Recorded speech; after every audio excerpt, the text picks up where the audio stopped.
გрафიკის მიხედვით. Შემდეგი პრეზენტაცია ძირითადად მინდა გითხრათ, რომ აქ ვეცადებ სამი თემა გამიერთიანებინა ერთ პრეზენტაციაში. ეს არის გეოგრაფიული ზონები, აეროპორტები და ვერტიპორტების თემა, რომელიც საკმაოდ აქტუალურია ბოლო პერიოდში. და ვეცდები მოკლედ რაც შეიძლება მოგაწოდოთ ინფორმაცია ამ ყველაფერთან დაკავშირებით. კიდევ ერთხელ ეს არის მხოლოდ ამუნარიდები, ესე ვთქვათ, მოკლე ინფორმაცია ამ ყველაფერთან დაკავშირებით და შემდეგ შეხვედრებზე უფრო მეტ დროს დავუთმობ კონკრეტულ საკითხებს, სადაც უფრო დეტალურად და ღრმად განვიხილავთ ყველა საკითხს.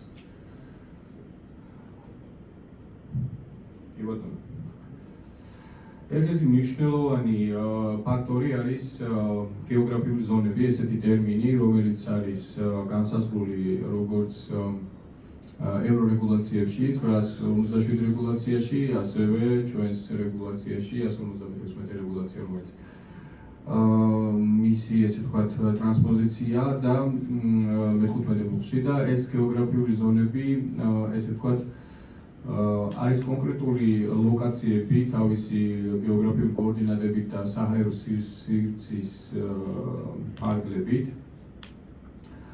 რომელიც შეიძლება განსაზღვროს და დაადგინოს სახელმწიფო. და მიზანი ამ გეოგრაფიული ზონების დადგენის მიზანი შეიძლება იყოს უსაფრთხოების ინტერესებიდან გამომდინარე, შეიძლება იყოს უშიშროების ინტერესებიდან გამომდინარე, ასევე პირადი ცხოვრების და გარემოს დაცვის მიზნით. და რა თქმა უნდა, ეს ინფორმაცია ამ გეოგრაფიულ ზონებთან დაკავშირებით უნდა იყოს საჯაროდ გამოქვეყნებული და ხელმისაწვდომი. ძირითადი მოთხოვნა, ეს არის ძირითადი მოთხოვნები, თუმცა დეტალიზაცია საკმაოდ ბევრი ინფორმაციას იძლევა, თუ რომელი ფორმატით უნდა მოხდეს, თქვათ, რომელი ციფრული ფორმატით უნდა მოხდეს მათი განსაზღვრა, გამოქვეყნება და რა შეიძლება მოთხოვნები შეიძლება არსებობდეს ამ გეოგრაფიულ ზონებთან მიმართებაში. ძირითადად შეიძლება ითქვას, რომ სახელმწიფო უფლებამოსილია დაადგინოს ნებისმიერი მოთხოვნა. მაგალითად, დაადგინოს გეოგრაფიული ზონა და თქვას, რომ ეს გეოგრაფიული ზონა არის ღია კატეგორია, სადაც შეიძლება ექსპლუატაცია დრონებით, მაგრამ მაგალითად ღია კატეგორიაში არსებული რაღაცა კონკრეტული მოთხოვნები არ დაიცვას ექსპლუატანტმა. ან დაადგინოს გეოგრაფიული ზონა და თქვას, რომ აქ საერთოდ არ შეიძლება დრონების ექსპლუატაცია, ან შესაძლებელია, თქვათ, შესაბამისი ორგანოს თანხმობის შემთხვევაში. მაგალითად, თუ იქნება, თქვათ, გეოგრაფიული ზონა პენიტენციალური დაწესებულების ტერიტორიის ირგვლივ, იქ შეიძლება თვითონ პენიტენციალურს დაჭირდეს, თქვათ, რომლის გამოყენება თავისი მიზნებისთვის და შესაბამისად პენიტენციური თანხმობის შემთხვევაში თვითონვე განახორციელოს ამ ორგანიზაციამ იქ ექსპლუატაცია. ან უსაფრთხოებიდან გამომდინარე შეიძლება იქნას აეროპორტის დაცვის მიზნით აეროპორტებთან სიახლოვეს უნებართო დრონებმა რომ არ იფრინო, შეზღუდულ ზონად გამოცხადეს და თქვათ, იქაც მხოლოდ საკაერო ნავიგაციის თანხმობის შემთხვევაში და მათთან ურთიერთქმედების დახელშეკრულების თუ პროცედურის თუ მემორანდუმის გაფორმების და შესაბამისი მოთხოვნების დაცვის შესაბამისად მოხდეს ექსპლუატაცია. და გარემოს რაც შეეხება გიორგის შევახსენებ, ჩვენ გვქონდა ადრე საუბარი, რომ თქვათ იქ დაცულ ტერიტორიებზე ირმების თავზე დაფრინავენ და დრონებიო მითხარი, როგორც მახსოვს, ჩვენთან დღეს გარემოს დაცვის სამინისტრო და მათი წარმომადგენლები არ არიან, თუმცა ერთ-ერთი მნიშვნელოვანი ფაქტორია, რომ დაცულ ტერიტორიებზე ცხოველები არიან, ასე ვთქვათ, ნაკრძალის ტერიტორიაზე და ხდება მათი შეშინება დრონებით და საკმაოდ დაბალ სინამდვილეში შემთხვევაში, რომ ახლოდან დააკვირდნენ ცხოველებს და ამას საკმაოდ ფაქიზად ეკიდება ევროპა ზოგადად, იმიტომ რომ იქ დაცულ ტერიტორიებს და ასე ვთქვათ ფლორას და ფაუნას უფრო დიდ ყურადღებას აქცევენ და ერთ-ერთი მიზანიც სწორედ შეიძლება იყოს ეს. მაგალითის სახით მინდა გავაგრძელო ჩვენთან გერმანელი ექსპერტები იყვნენ ამ საკითხთან დაკავშირებით ჩამოსული და გავაცხადოს მათი პრაქტიკა.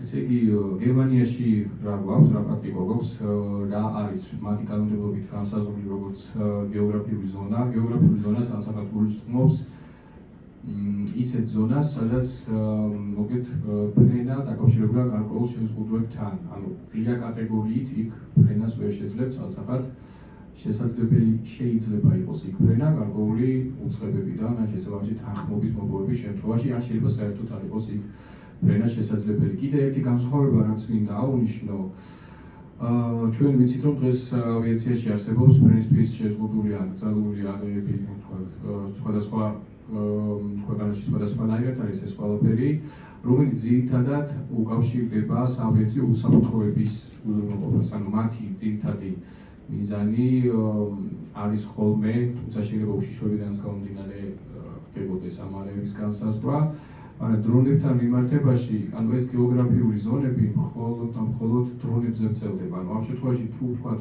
ამ სახის ზონიდან გაწესდა ვთქვათ პენიტენციარული დაწესებულების ტერიტორიაზე, გულისხმობ მაგალითის სახით მომაკ, ეს არ ნიშნავს იმას, რომ საჰაერო ხომალდებს იქ ფრენისთვის აკრძალული არე ან შეზღუდული არე არის დაწესებული და ვთქვათ რაღაცა შეზღუდვა შეიძლება არსებობდეს მათ მიმართ.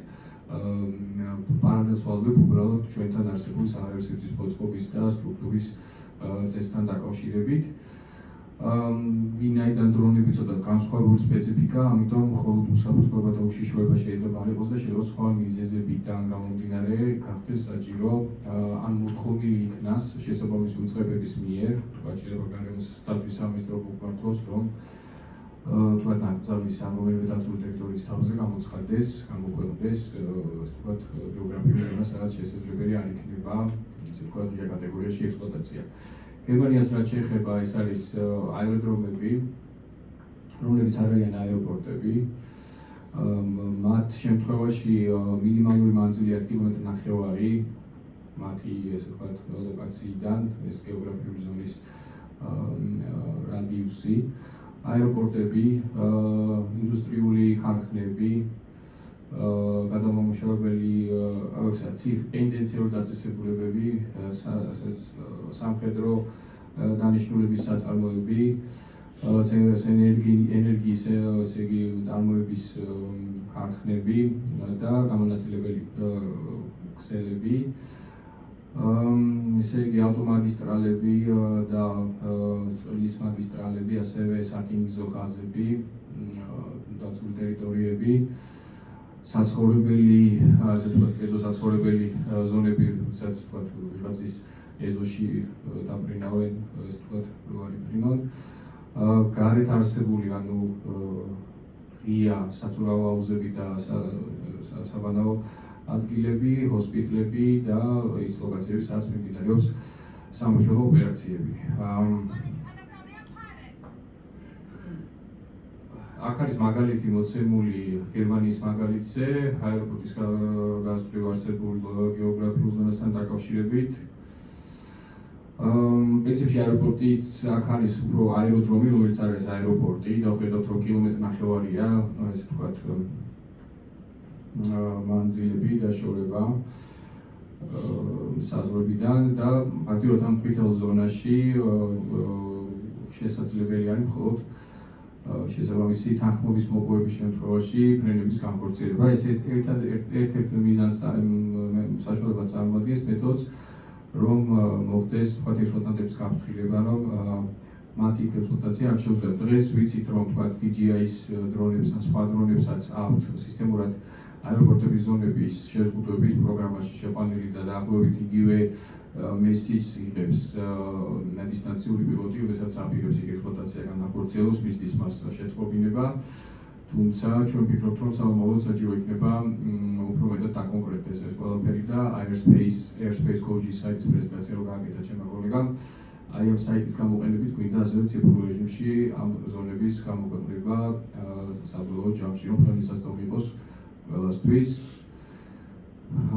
აქ ზედა პროფილში ხედავთ უკვე უშუალოდ აეროპორტის შემთხვევაში გეოგრაფიულ ზონას, ესაც გერმანიის მაგალითია, როგორც ხედავთ მწვანე ფერით შეფერილი არის ღია კატეგორიაში შესაძლებელია იქ ექსპლუატაცია, ხოლო რაც შეეხება წითელად ანუ შეფერილ ტერიტორიას, აქ ამ შემთხვევაში ეს ხდება სპეციფიკურ კატეგორიაში, ესე გამოდის, რომ სპეციფიკური თანხმობა მისაჭირო აქ განხორციელდეს ფრენა.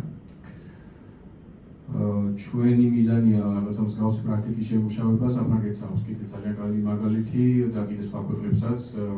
აქ შეზღუდული პრინციპში სტანდარტი, ერთი სტანდარტი მინდა თქვა რომ არ არსებობს, ანუ EASA-ს ესე ვთქვათ ევროპის ავიაციის სააგენტოს დაწესებული არ აქვს რომ ზუსტად როგორი ზომები და მახასიათებლები უნდა იყოს ეს გეოგრაფიული ზონები, თუნდაც აეროპორტების სიახლოვეს, ეს თვითონ უშუალო წევრი სახელმწიფოების გადასაწყვეტია, თვითონ თავიანთი, ესე ვთქვათ, ინტერესებიდან გამომდინარე და ადგილობრივი კანონმდებლობის გათვალისწინებით, როგორ სურთ, რომ ეს გეოგრაფიული ზონები იქნას განსაზღვრული.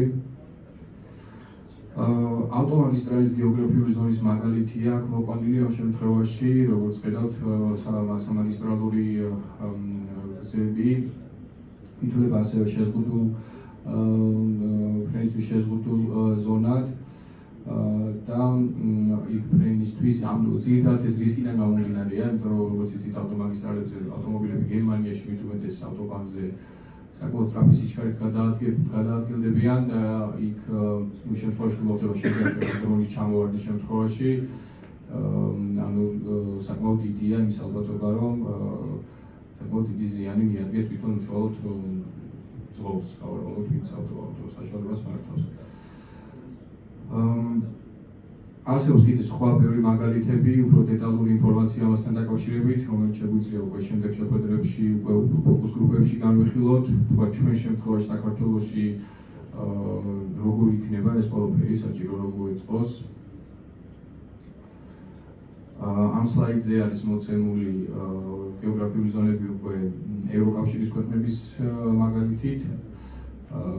თითოეული ქვეყანაზე დაცხადებული შეგვიძლია გავუსვათ და ვნახოთ უშუალოდ იმ ქვეყანაში სად და როგორ არის დადგენილი ეს გეოგრაფიული ზონები, რომელიც ფაქტიურად როგორც თქვი არა მხოლოდ უსაფრთხოების, არამედ სხვადასხვა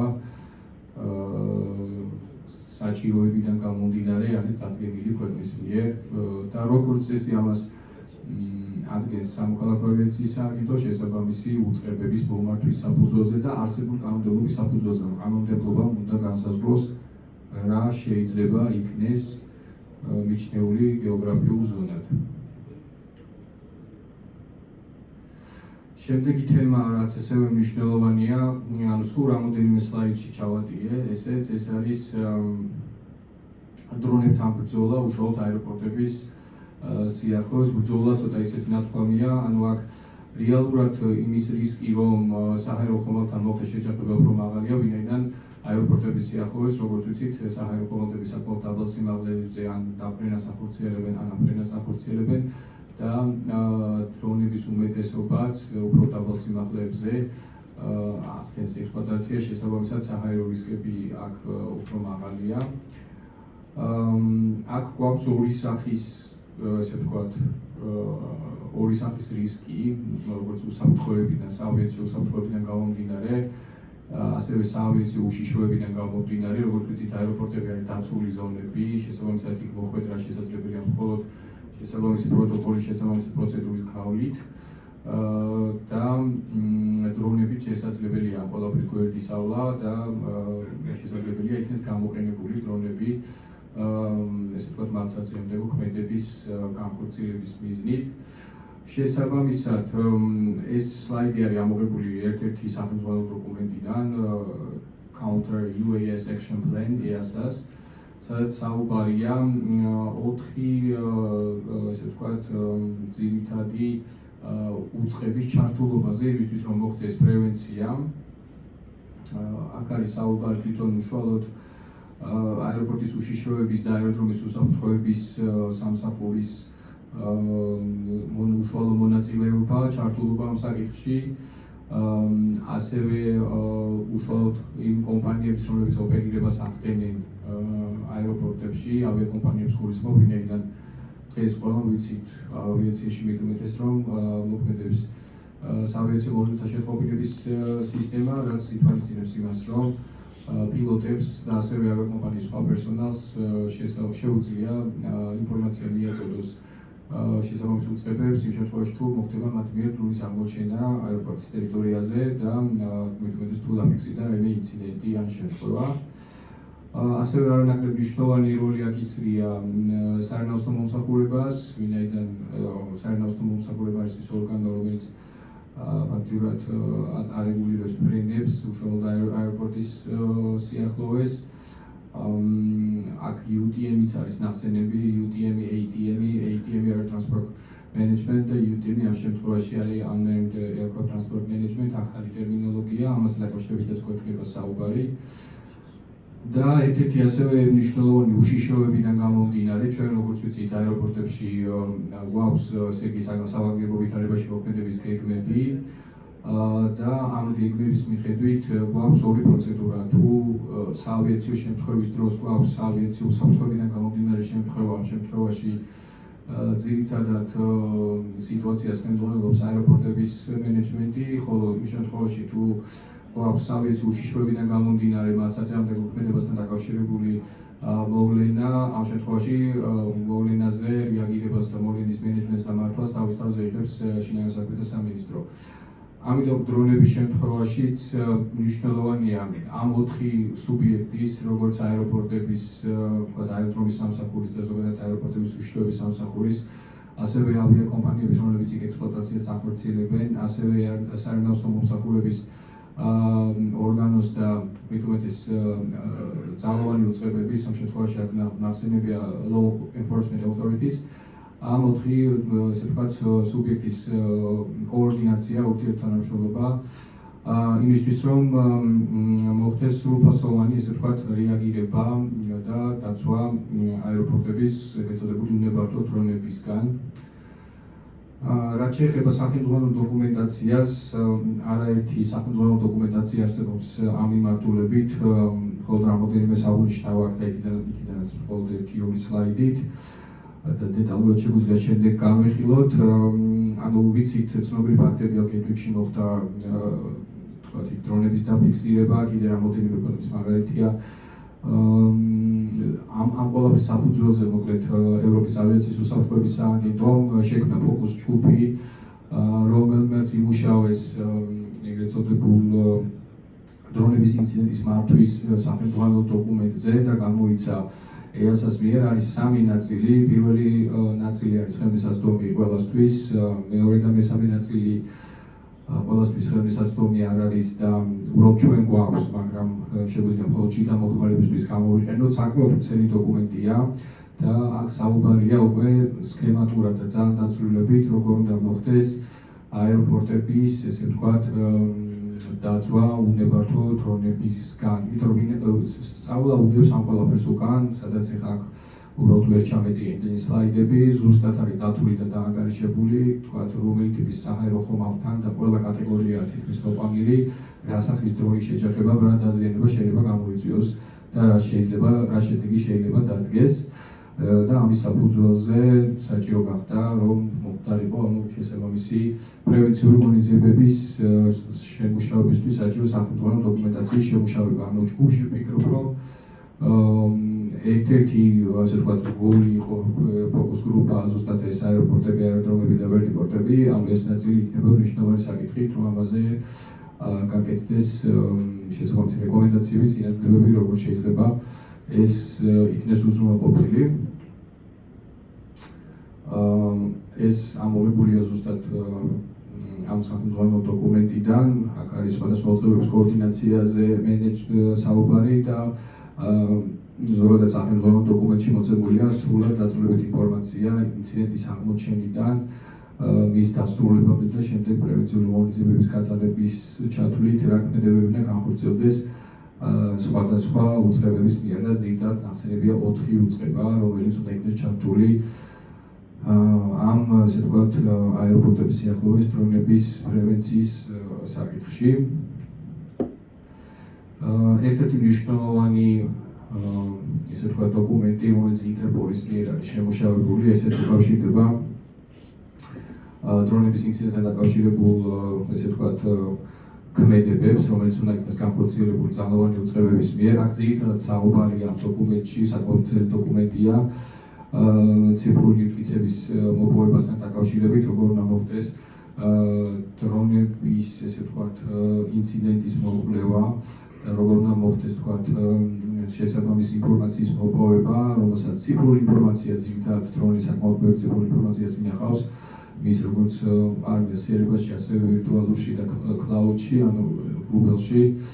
და აქ აღწერილია დეტალურად რა შეიძლება იქნეს, რა მიმართულებებით შეიძლება იქნეს გამოყენებული დრონი, როგორც მართლაც-წინააღმდეგ მოქმედების განხორციელებისთვის და რა სახის დრონები არსებობს, როგორი სისტემებით იმართება და რა ფუნქციები გააჩნია და როგორ შეიძლება ამ ყველაფერს ვებრძოლოთ, რომ არ იქნეს გამოყენებული დრონები მართლაც-წინააღმდეგო მოქმედების ჩადენისთვის.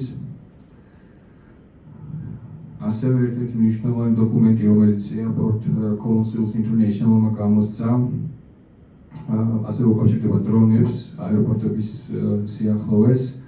ეს ყველაფერი მოხდა იმიტომ, რომ მსოფლიოში არაერთ აეროპორტში დაფიქსირდა შემთხვევა დრონები ჩვენთანაც დაფიქსირდა თბილისში უბრალოდ ჩვენ როდესაც ამაზე უკვე ჩავერთვეთ ქმედებაში უკვე მომხდარი იყო ეს ფრენა, უბრალოდ სიტყვიერად განმოგვწიეს ინფორმაცია, რომ რაღაცამ დაინახა, რომ აეროდრომის airside-ის მხარეს დრონი დაფრინავდა.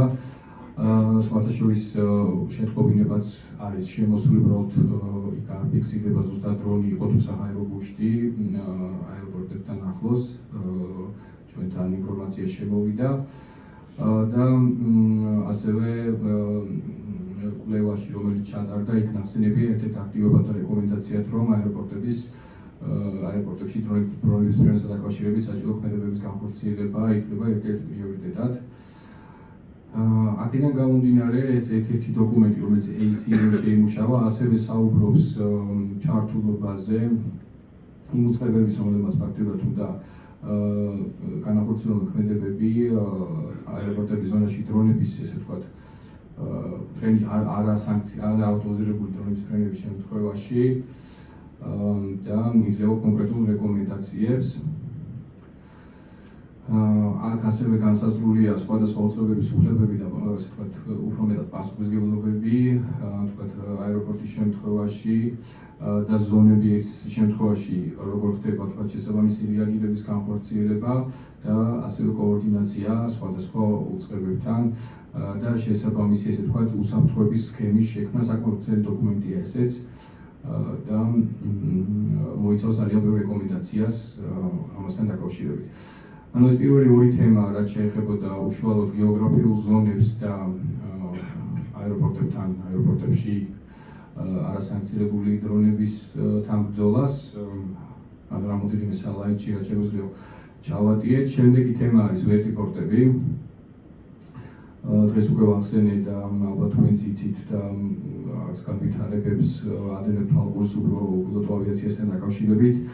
ევროპაში, როგორც ვახსენე, საკმაოდ პოპულარულია და საკმაოდ დიდი ყურადღება ექცევა საჰაერო ტაქსების და ზოგადად urban air mobility, ანუ ქალაქის მობილობის ახალი, ესე ვთქვათ, სისტემის შექმნას, ეკოსისტემის შექმნას და EASA-მ გამოსცა, ევროპის ავიაციის უსაფრთხოების სააგენტო, ეს არის ორგანიზაცია, რომელიც ფაქტობრივად ევროპის მასშტაბით აწესებს საავიაციო სტანდარტებს, გამოსცა ტექნიკური სპეციფიკაციები, ფაქტობრივად ეს წინაპირობა იმის, რომ გამოიცეს შემდეგ უკვე სრულმასშტაბიანი დოკუმენტი, როგორც სერტიფიცირების სპეციფიკაციები და ექსპლუატაციის და ასევე ზოგადად ყველა მიმართულებით ვერტიპორტებთან დაკავშირებით. ვერტიპორტები ეს არის ინფრასტრუქტურა, სპეციალური ინფრასტრუქტურა, რომელიც საშუალებას იძლევა, რომ ესე იგი საჰაერო ტაქსებს რო ეძახიან VTOL aircraft-ით, vertical takeoff landing capable aircraft-ით მოხდეს ქალაქში დაბალ სიმაღლეზე ზოგადად მობილობის უზრუნველყოფა საუბარია, როგორც სამგზავრო გადაყვანებზე, ასევე სატვირთო გადაზიდვებზე. ესე იგი ხდება აქტიური ინვესტირება ზოგადად ევროპის მასშტაბით ამ VTOL საჰაერო ხომალდებში, არის საკმაოდ ბევრი წარმოებლები და საკმაოდ სწრაფი განვითარების ტემპია ამ მიმართულებით და ასევე ხდება დიდი ინვესტირება ვერტიპორტების მიმართულებით. ერთ-ერთი მთავარი კომპანია წამყვანი არის Skyports ამ შემთხვევაში და ძირითადად აქ აქცენტი კეთდება იმაზე, რომ ამ სახის ინფრასტრუქტურა უნდა მოეწყოს ქალაქის, ესე ვთქვათ, ქალაქის გარემო პირობებში. დოკუმენტი, რომელიც EASA-მ გამოსცა, ფაქტიურად გამოიცა მას შემდეგ, რაც მოხდა კვლევის ჩატარება, ანუ ვიცით, რომ წამყვანი კომპანიები, მათ შორის Boeing, Airbus და ასევე სხვა მსხვილი კომპანიები უკვე აქტიურად არიან ჩართული საჰაერო, ასე ვთქვათ, ამ ტიპის საჰაერო ხომალდების წარმოებაში და განვითარებაში და EASA-მ მოახდინა ფაქტიურად ამ კომპანიებისგან შესაბამისი ინფორმაციის გამოთხოვა ამ საჰაერო ხომალდების ტექნიკური მახასიათებლების და შესაძლებლობების გათვალისწინებით მოხდა, ესე ვთქვათ, ამ ტექნიკური სპეციფიკაციების ვერტიპორტებთან დაკავშირებით ტექნიკური სპეციფიკაციების შემუშავება. ძირითადი ინოვაცია ამ ყველაფერში არის ის, რომ ესე იგი ვერტიპორტებს გააჩნია სპეციფიკური მახასიათებელი, რაც უზრუნველყოფს იმას, რომ აფრენა და დაფრენა შესაძლებელია მოხდეს თითქმის ყველა მიმართულებიდან, ანუ შეზღუდული, ესე ვთქვათ, ვერტფრენების შემთხვევაში, როდესაც ვერტოდრომებზე გვაქვს გარკვეული აფრენის და დაფრენის შეზღუდული მიმართულებები, კონკრეტული მიმართულებები, ამ შემთხვევაში ვერტიპორტებისთვის შესაძლებელია, რომ ესე იგი ომნი მიმართულებით მოხდეს, ესე იგი დასაფრენად შესვლა, რომელიც ფაქტიურად ხელს უწყობს მათ გამოყენებას ამ ვერტიპორტების არსებობას ქალაქის პირობებში, სადაც ვიცით, რომ ძალიან ბევრი დამხმარება შეიძლება არსებობდეს კლასიკური, ესე ვთქვათ, ვერტფრენის ექსპლუატაციიდან გამომდინარე, რომელიც ხელს უშლის ვერტფრენების შემთხვევაში ამ სახის ფრენების განხორციელებას. რაც შეეხება წესებს, პირველ ეტაპზე, როგორც ვახსენე, გამოიცა პროტოტიპი, ანუ ესე ვთქვათ, ტექნიკური სპეციფიკაციები, რომელიც არის წინა პირობა იმისთვის, რომ უკვე დაიწყოს ვერტიპორტების მშენებლობა, ძირითადად საუბარია ევროკავშირის ქვეყნებზე, იმისთვის, რომ დაიწყოს უკვე მომავალი წლიდან აქტიურად ვიზუალურ ფრენის წესებით AirTags-ების, ესე ვთქვათ, ფრენები. შემდეგი ეტაპი ითვალისწინებს უკვე სრული წესების პაკეტის გამოცემას, რომელიც ითვალისწინებს როგორც ცალკე ვერტიპორტების მოწყობას, როგორც ცალკე ერთეულების ქალაქის პირობებში, ასევე მათ მოწყობას უკვე უშუალოდ არსებული აეროპორტების ტერიტორიაზე. პირველ დოკუმენტში, რაც ჯერჯერობით ხელმისაწვდომია, არის მოცემული დეტალურად ფიზიკური მახასიათებლები თვითონ ვერტიპორტების, ესე იგი საჭირო დამყოლებების გარემო, ვიზუალური დახმარების საშუალებები, რაც უნდა არსებობდეს და ასევე განათება და მარკირების მოთხოვნები. და ასევე იძლევა, ესე იგი, მარშრუტზე ალტერნატიული ვერტიპორტების და ესე იგი, უსაფრთხო დაფრენის ფრენის გაგრძელების და დაფრენის მოთხოვნებს ეს დოკუმენტი, ანუ მოცემულია ამასთან დაკავშირებით დეტალური ინფორმაცია. რაც არ გვაქვს ამ დოკუმენტში მოცემული, ეს არის ესე იგი წესები, ესე ვთქვათ, სერტიფიცირებული წესები, რომელიც უზრუნველყოფს კოორდინაციას სარნაოსნო ინფორმაციის მომწოდებლებსა და ვერტიპორტების, ესე ვთქვათ, ოპერატორებს შორის. ამ კონკრეტულ, ესე ვთქვათ, პროტოტიპ დოკუმენტში ეს მოცემული არ არის, თუმცა იქნება უკვე შესაბამისად არის rulemaking tax 0230, ეს არის რეალურად საკანონმდებლო ცვლილებების ტასკი, რომელიც ითვალისწინებს ესე იგი დეტალურად უკვე ეს სერტიფიცირების სტანდარტების შემუშავებას. თუმცა ამ დოკუმენტში, ამ პროტოტიპ წესში მოცემულია რეკომენდაციები, როგორ უნდა მოხდეს კოორდინაცია სარნაოსნო ინფორმაციის სერვისებსა და ვერტიპორტების ოპერატორებს შორის.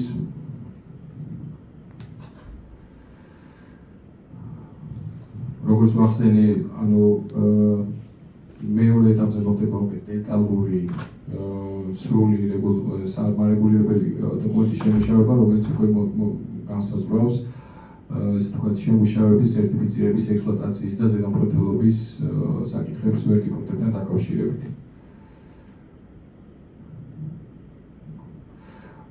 ეს ესე ვთქვათ, პროტოტიპი წესები, რომელიც იქნა შემუშავებული ვერტიპორტებთან დაკავშირებით, მინდა აქვე აღნიშნო, რომელ საჰაერო ხომალდებზე ვრცელდება. ანუ ძირითადად აქ საუბარია